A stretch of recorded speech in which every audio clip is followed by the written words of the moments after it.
DJ Sports.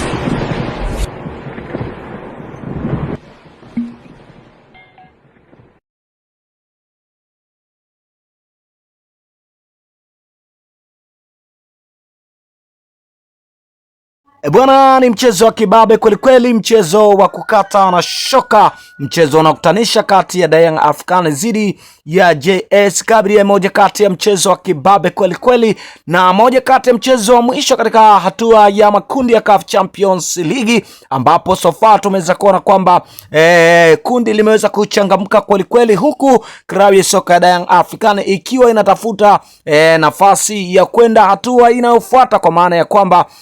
wakiwa wanahitaji kufanya vizuri zaidi ili waweze kwenda hatua inayofuata ya robo finali ya CAF Champions League. Endapo kama Yanga atafunga siku hii ya leo na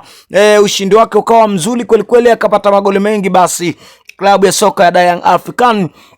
ataweza kufuzu kuelekea hatua inayofuata, huku yakisubiriwa matokeo ya kati ya mechi ya Al Ahly dhidi ya FAR Rabat. Endapo klabu ya soka ya Young Africans akipoteza mechi ya siku hii leo, basi itakuwa ndio mwisho na ataweza kufuzu hatua inayofuata, na hivyo atakwenda Al Ahly na FAR Rabat. Lakini pia kama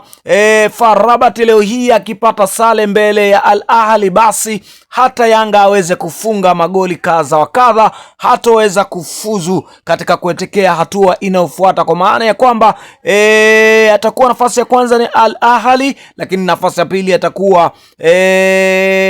FAR Rabat, lakini nafasi ya tatu atakwenda kwa klabu soka ya